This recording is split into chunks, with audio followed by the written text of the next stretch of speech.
सन 1761 की शरद ऋतु। दिल्ली की प्राचीन गलियों से एक विशाल लहर उठती है। लाखों कदमों की धमक, हजारों घोड़ों की टापें और मराठा ध्वजों का गर्विला फहराव। सदाशिवराव भाव, पेशवा के प्रतिनिधि और महाराष्ट्र की धड़कन, उत्तर की ओर कूच करते हैं।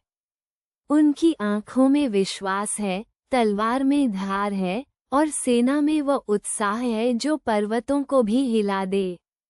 तोपों के पहियों तले मिट्टी कराहती है, ऊंटों पर लदे बारूद के बोझ हवा में बारूद की गंध घोलते हैं। किंतु रसद के काफिले पहले दिन से ही पीछे रह जाते हैं, एक छोटी सी चूक जो आगे चलकर नियति बन जाएगी। पानीपत का मैदान उनका इंतजार कर रहा है और उसके साथ अब्दाली की वो फौज जो सर्दियों में भी नहीं थकती। अक्टूबर 1760। मराठा सेना पानीपत के धूल भरे मैदान में अपना पड़ाव डालती है। हजारों तंबू, हजारों आंखें और एक अनिश्चित भविष्य।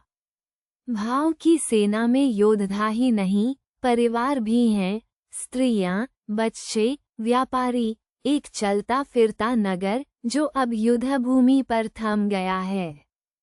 लेकिन अब्दाली चतुर है, वो सीधे टकराने की बजाय रसद के मार्ग काट देता है। यमुना के किनारे हर रास्ते पर अफगान घुड़सवार मंडराने लगते हैं।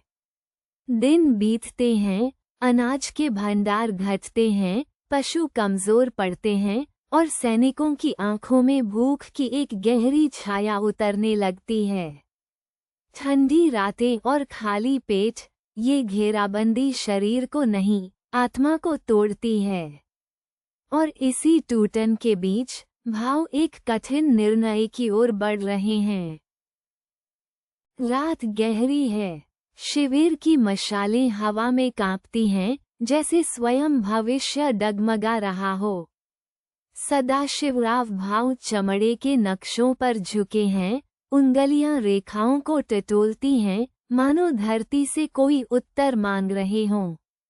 बाहर हजारों सैनिक भूखे पेट सोए हैं, महीनों से राशन नहीं, होलकर की सहायता नहीं आई और अब्दाली की सेना चारों ओर से घेरे खड़ी है। ठंडी जनवरी की हवा तंबू की दीवारों से रिसती है, दीपक की लौ थरथराती है, पर भाव की दृष्टि नहीं थरथराती। उनके माथे पर चिंता की लकीरें हैं, किंतु आंखों में पराजय का एक भी कण नहीं, केवल धधकता हुआ कर्तव्यबोध। प्रभात होने से पहले वे अपने सेनानायकों को बुलाएंगे और एक ऐसा निर्णय सुनाएंगे जो इतिहास को हमेशा के लिए बदल देगा।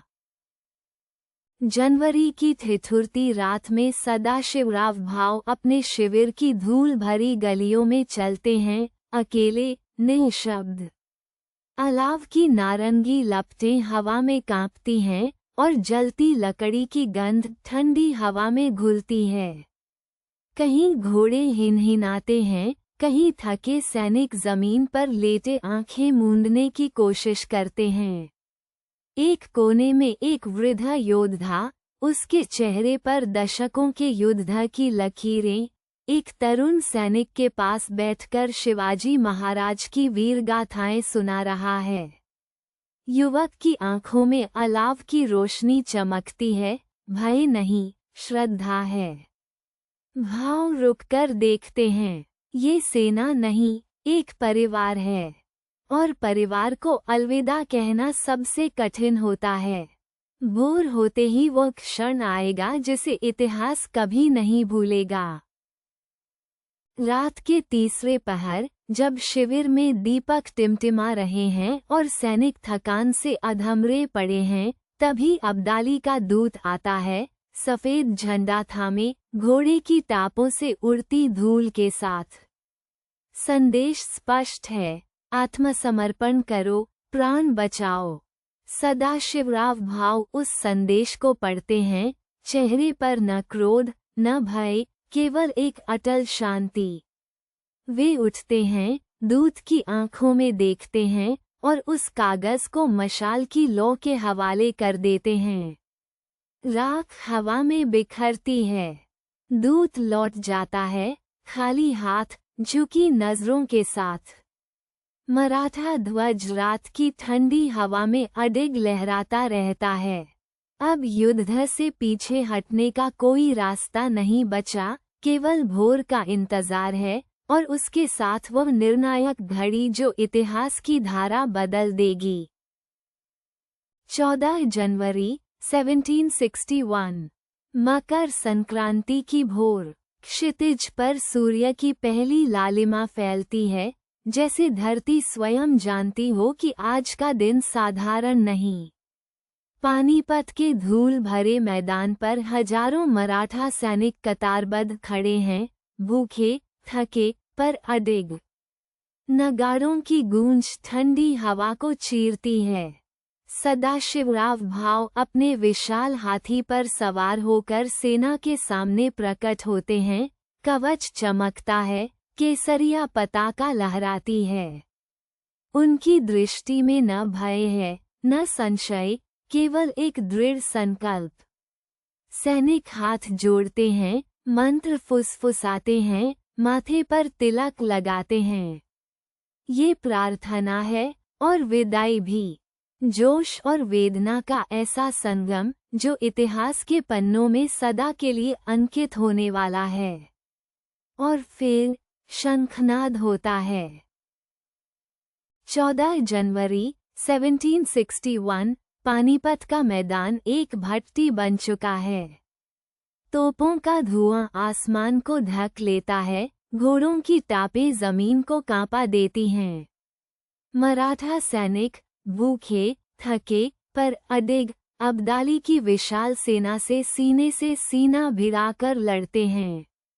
रोहिलों के तीर वर्षा की तरह बरसते हैं, अफगान घुड़सवार दल के दल टूट पड़ते हैं। मराठा पंक्तियां धीरे धीरे दरकने लगती हैं। तभी हाथी के हौदे पर बैठे सदाशिवराव भाव एक निर्णय लेते हैं जो इतिहास में अमर हो जाएगा। वे नीचे उतरते हैं, तलवार हाथ में थाम, पैदल सैनिकों के बीच खड़े हो जाते हैं। एक सेनापति नहीं, एक योद्धा। ये साहस उनकी सेना में नई आग जलाता है, पर नियति की स्याही पहले ही लिखी जा चुकी थी। पानीपत का मैदान अब रक्त और धुएं में डूबा हुआ है। अब्दाली की रोहिल्ला और अफगान सेनाएं चारों ओर से सिकुड़ती आ रही हैं, लोहे का एक ऐसा घेरा जिसे तोड़ना असंभव लगता है। सदाशिवराव भाव अपने घायल घोड़े पर अंतिम बार तलवार उठाते हैं। उनके कवच पर खून के धब्बे हैं, लेकिन उनकी आंखों में पराजय का भाव नहीं, केवल एक अटल संकल्प है। वे जानते हैं कि मैदान छोड़ना मराठा गौरव को मिट्टी में मिलाना होगा। धूल के बवंडर में तोपों की गड़गड़ाहट के बीच भाव आगे बढ़ते हैं, मृत्यु की ओर नहीं, इतिहास की ओर। और उनके इस अंतिम पदार्पण के साथ ही एक साम्राज्य का भविष्य हमेशा के लिए बदल जाता है। पुणे की गलियों में जब ये खबर पहुंचती है, तो शहर जैसे एक पल के लिए सांस लेना भूल जाता है। शनिवारवाड़ा के भव्य दरवाजे के पीछे पेशवा बालाजी बाजीराव की आंखें सूनी हो जाती हैं। वे शब्द जो दूत लाया है, उन्हें पचाने के लिए कोई भाषा नहीं बची। दरबार में मोमबत्तियां कांपती हैं, पर कोई उन्हें थामने नहीं उठता। बाजारों में दुकानें बंद हो जाती हैं, औरतें अपने आंचल में मुंह छुपा लेती हैं, बच्चे समझ नहीं पाते कि बड़ों की आंखें क्यों खाली हैं। तुलसी के पौधों पर रखे दिए बुझते नहीं, पर उनकी रोशनी में भी अब कोई उजाला नहीं। ये शोक केवल एक युद्ध की हार का नहीं, एक युग के अवसान का है। और इस वेदना की राख से ही एक नई आग धीरे धीरे सुलगने लगती है। वर्षों बाद पानीपत का वह मैदान सुनसान हो जाता है। धूल थम जाती है, खाइयां मिट जाती हैं, लेकिन जो मिटता नहीं वो है उन हजारों वीरों का स्मरण जिन्होंने ठंडी जनवरी की उस रात अपनी अंतिम सांस भी मातृभूमि के नाम कर दी। सदाशिवराव भाव का नाम मराठा इतिहास की उस स्याही से लिखा जाता है जो कभी नहीं सूखती। पानीपत की यह पराजय केवल एक युद्ध की हार नहीं थी, यह एक साम्राज्य की आत्मा की परीक्षा थी। और उस परीक्षा में इन वीरों ने अपना सर्वस्व अर्पित करके सिद्ध किया कि बलिदान की गाथाएं विजय के उद्घोषों से कहीं अधिक गहरी होती हैं, कहीं अधिक अमर।